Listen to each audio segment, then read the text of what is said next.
తిరుపూరు నియోజకవర్గంలో వైఎస్ఆర్సీపీ నూతన పట్టణ అధ్యక్షుడిగా రేగల్ల మోహన్ రెడ్డి బాధ్యతలు స్వీకరించారు. సూర్య రెస్టారెంట్ వేదికగా ఘనంగా నిర్వహించిన ఈ కార్యక్రమానికి నాయకులు, కార్యకర్తలు భారీగా హాజరు అయి శుభాకాంక్షలు తెలిపారు.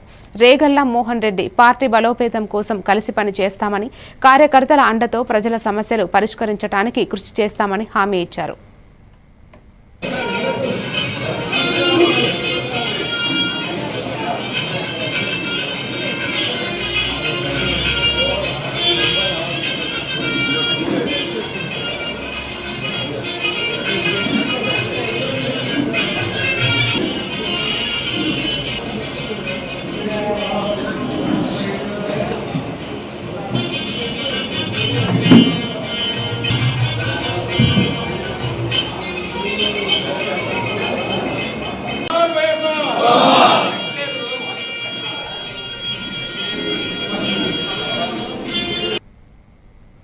అనంతపురం జిల్లా